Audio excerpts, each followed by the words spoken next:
The program I visited is called Family and Youth Counseling Agency, found in Lake Charles, Louisiana, and I spoke with David Duplichin, the Associate Administrative Executive Director. FYCA has been in existence for over 40 years and was designed to provide affordable and professional services to the people in southwest Louisiana. Several counselors are employed, but there are no social workers at the moment.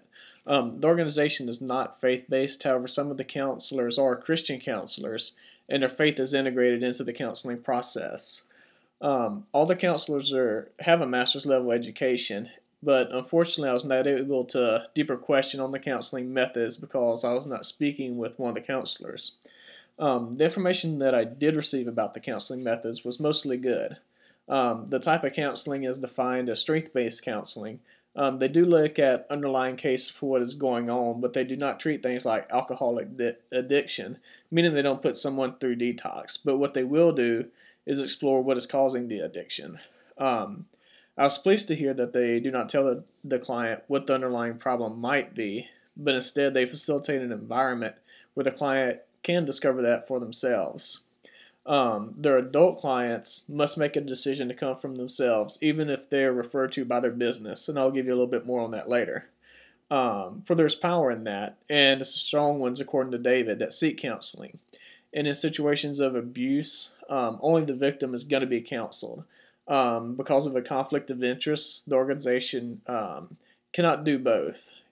Counsel the perpetrator and the victim or within the same company. And so what they do is they refer the perpetrator out. And there are counseling agencies in Lake Charles which specialize in counseling for the perpetrator. When asked to define family, I found it interesting that David admitted that he didn't know how to define it because of all the different ways that a family will look.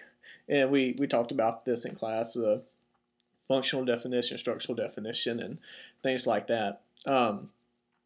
He did state, though, that in order to determine who qualifies for programs, they relied on things like blood relation, immediate dependent, and minor dependent. And so, based on that, who's able to come into the program and whatnot, then they did rely on a more structural definition of what family was. FYCA has both profit and nonprofit wings.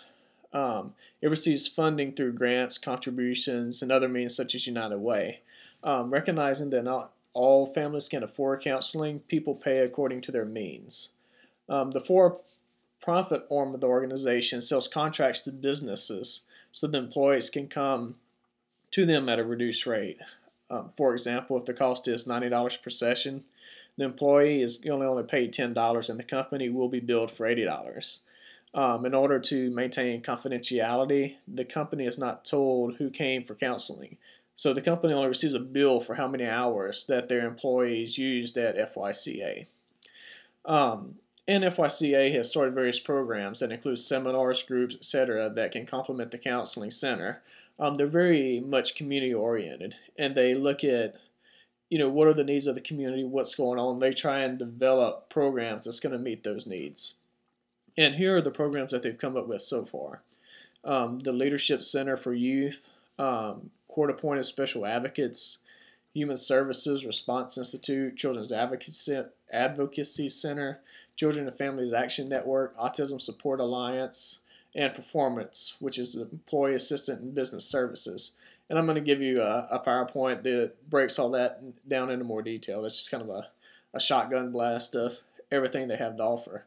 The types of services these programs offer include like mentoring youth, helping families of natural disasters move back into their homes, education and guidance for families of special needs children, and constructive confrontation seminars.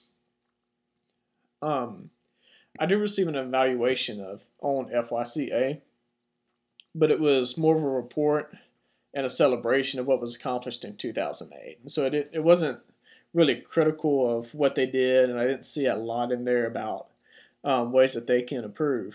When I asked David how he would like to improve the program, he said it was his desire for them to work themselves out of business or to provide enough education to the community so that they see fewer cases. And this is a good goal, but I didn't really feel like it addressed my question. I'm sure they have critical means of examining themselves, but apparently that was not going to be discussed in the interview. um, One thing I did ask about is if he would consider making contracts with churches as they do with businesses, or if I were a pastor, how would I use them as a resource? He did entertain the possibility of the former, but I'm sure that we both saw potential problems with that, although we didn't discuss what those problems were. The latter led to an interesting conversation on confidentiality. Um, we explore what it would mean for a congregation member to have that. What are the limits of confidentiality? How does confidentiality look if licensure or relicensure is part of the process, etc. And some of it kind of went um, hand in hand with the business piece. And I use the example, if I'm a pastor and I recognize that someone is here and in my office and they have something that I'm not equipped to handle, and so I call David up and I would like to make a referral. The first thing he said is that if it's an adult, the adult has to make the call. There's nothing I can do. I can't call them up and say I have someone that I'd like for you to see. The adult has to make that decision to make the call on their own. From there, because of confidentiality, I couldn't even know that my congregation member was going there. I couldn't call them up and ask, is this person attending? How are they doing? How are they coming through? How are they doing in the process and all that? And that's to be expected. And I love the fact that they maintain that strict confidentiality. And I brought up the idea of, and this partly came from reading Restoring the Fallen in a Mission of the Church. What if there was a minister who committed adultery and at some point was looking to get back into ministry, to be licensed again?